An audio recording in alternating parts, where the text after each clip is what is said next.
Hai semuanya, pernah merasa hidup ini sudah mapan? Karir oke, penampilan fisik juga oke, tapi kok ya di urusan jodoh rasanya ada yang kurang ya? Atau bahkan, kalau sudah bersama atau sudah punya pasangan, kok rasanya masih ada guncangan emosi? Jika kamu merasakannya, kamu tidak sendirian. Karena memang banyak pengamatan yang menunjukkan bahwa persentase orang dewasa yang mengaku kebahagiaan hidup mereka ternyata sangat bergantung pada kualitas hubungan mereka. Tapi ya, seringkali kita memang fokusnya nih mencari di luar. Padahal kunci utamanya ada di dalam diri kita. Oke, seberapa sering nih kamu dengar istilah jodoh adalah cerminan diri? Tapi apa maksudnya secara realistis dan spiritual? Dan bagi kamu yang baru bergabung di channel ini, aku Rin, seorang energy healer dan spiritual guide. Aku percaya bahwa keselarasan soul, body, and mind menjadi kunci kualitas hidup yang baik. Ya, termasuk yang berkaitan juga dengan relationship. Nah, di space yang nyaman ini, kita akan ngobrol santai nih tentang kunci spiritual dan emosional yang harus kita bereskan sebelum atau saat kita menjalani hubungan. Ya, agar jodoh yang datang itu bukan cuma cocok di kriteria, tetapi juga selaras secara energi. Ya, kita sebut ini sebagai jodoh yang sefrekuensi. Oke, ada nggak sih di antara kamu nih yang sedang menanti pasangan atau yang memang sudah punya pasangan? Nah, siapa nih yang masih sering merasa cemas berlebihan, insecure dengan diri sendiri, atau bahkan gampang banget nih tersulut emosi dalam hubungan? Sadari masalah-masalah ini, yaitu cemas, insecure, emosi yang tidak stabil, ini seringkali jadi penghalang terbesar kita untuk menarik jodoh yang tepat atau menjadi penghalang untuk menjaga keharmonisan dalam hubungan. Ini bukan soal kurang cantik atau kurang ganteng ya, bukan kurang kaya atau kurang keren. Ini soal penyelarasan internal kita, soul, body, and mind kita. Nah, secara spiritual, ini adalah tentang frekuensi energi yang kita pancarkan. Ini berkaitan dengan sistem saraf otonom kita. Si jiwa, soul, yang merupakan pusat intuisi, nilai-nilai, serta koneksi secara spiritual. Nah, kalau jiwamu terluka karena trauma masa lalu misalnya, maka ia memancarkan energi kekurangan atau ketakutan. Si pikiran, mind, ini yang tempatnya keyakinan dan narasi diri ya. Saat didominasi pikiran yang negatif, ini loh yang sering bilang, aku nggak layak dicintai, atau ya semua hubungan yang ku jalani pasti gagal deh.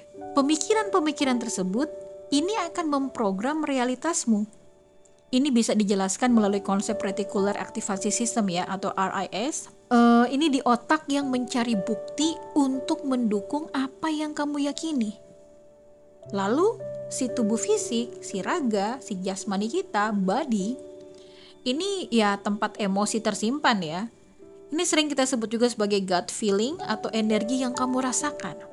Ya, stres emosional yang menumpuk bisa jadi sakit secara fisik loh. Nah, kita intip yuk, apa sih kaitan energi dan spiritualitas di sini? Energi itu adalah kualitas getaran dari perasaan, pikiran, dan kesehatan fisikmu.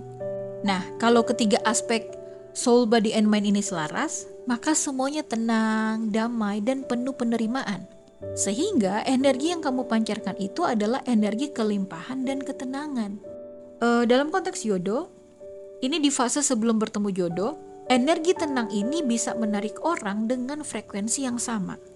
Kamu tidak lagi menarik orang yang hanya datang untuk mengisi kekosongan atau menarik pasangan yang menyembuhkan lukamu, tetapi mampu menarik partner yang juga utuh. Nah, yang di fase sedang menjalin hubungan atau sudah bersama dengan pasangan, penyelarasan soul, body, and mind ini membuat kamu tidak bergantung secara emosional pada pasanganmu, tidak posesif, tidak clingy. Sehingga hubungannya jadi ringan, jadi sehat, dan penuh rasa hormat, bukan karena kebutuhan. Spiritual di sini bukan cuma soal ritual agama ya, tapi lebih ke kesadaran diri dan penerimaan total pada dirimu saat ini. Oke, selain meditasi nafas dan berdoa, ini salah satu cara sederhana yang sering kuajarkan sebagai energi healer kepada para klien dan juga para murid, yaitu pembersihan energi ruang. Kali ini karena dalam konteks hubungan, maka space energy cleansingnya ini di ruang tidur ya, di kamar. Kenapa di ruang tidur atau di kamar? Karena ini adalah ruang yang paling intim, tempat kamu recharge dan tempat manifestasi terjadi.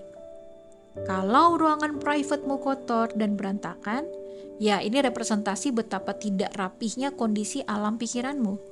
Ya, kayak sering overthinking dan terkesan sibuk tapi tidak produktif.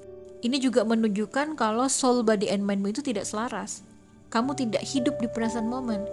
Kamu sibuk hidup jauh di masa lampau, penuh dengan penyesalan, rasa malu dan rasa bersalah. Atau kamu hidupnya itu jauh di masa depan, penuh kekhawatiran, penuh ketakutan yang belum terjadi atau yang memang tidak akan terjadi. Sadari kondisi rumah merupakan perpanjangan energi si pemilik atau si penghuninya. Nah, jika kamu ingin menarik atau menjaga hubungan yang harmonis, pastikan ruang tidurmu memancarkan energi itu. Oke, ini langkah sederhananya, the quick energy reset. Secara fisik yaitu body and mind, mulailah menyingkirkan barang-barang yang tidak perlu. Terutama, buang benda yang mengingatkanmu pada luka atau mantan pasangan, kalau ada. Lalu coba ganti spray dengan warna yang lebih menenangkan. Well, actually warna apapun ya, bebas, yang penting bersih dan rapi. Nah, ini akan membantu mengirimkan sinyal ke pikiranmu bahwa aku siap untuk awal yang baru dan juga harmonis. Nah, untuk yang berkaitan dengan energi yaitu soul and body, kamu ambil satu mangkok kecil berisi garam laut atau garam dapur juga boleh kok. Garam krosok atau garam laut lebih baik, terutama yang sudah didoakan ya. Nah, kemudian kamu letakkan di sudut ruangan selama kurang lebih 24 jam. Atau kalau kamu lupa, ya maksimal 3 hari ya, kemudian di refill. Kenapa garam? Karena garam secara alami dipercaya dapat menyerap energi negatif yang tersimpan di ruangan. Idealnya sih setelah 24 jam ya, buang garam itu ke toilet atau tanah di luar rumah. Ya, ini seperti menekan tombol reset nih pada vibe ruanganmu. Kamu bisa melakukan ini seminggu sekali dan kamu lihat perbedaannya setidaknya dalam 30 hari ke depan. Secara signifikan kualitas hidupmu dan bagaimana kamu merasa lebih ringan saat bangun pagi. Keringanan ini adalah energi magnetis yang akan kamu pancarkan. Ya, intinya jodoh itu bukan cuma soal luck ya, tetapi soal persiapan frekuensi. Bereskan dulu rumahmu, yaitu dirimu sendiri, agar tamu terbaik, yaitu jodoh terbaikmu, bisa merasa nyaman dan betah untuk singgah. Sebagai catatan, ini bukan mengandalkan garamnya ya, tetapi konsistensi menjalani keselarasan healthy mindset, belief system, dan juga lifestyle. Garam hanya sebagai salah satu media, karena yang paling penting adalah kesadaran secara spiritual. Ini mendengarkan inner voice untuk menyelaraskan apa yang terjadi di pikiran sadar maupun di bawah sadar dengan kondisi tubuh fisik atau realitasmu. Oke, kembali di relationship. Ingat, kesejahteraan hidup dan kualitas hubunganmu akan berbanding lurus dengan seberapa baik kamu menjaga keselarasan soul, body, and mindmu. Dan bagi kamu yang merasa resonate dengan kehidupanmu, silahkan sharing pengalaman hidupmu dan juga opinimu sehingga bisa melengkapi apa yang kusampaikan kali ini serta support channel ini. Silahkan like, share link ini ke orang-orang yang kamu kenal yang kamu rasa ini bisa membantu mereka atau bermanfaat, serta subscribe dan juga tap notifikasi bellnya. Oke, sampai di sini dulu. Thank you so much. Have more powerful and meaningful life. Bye-bye.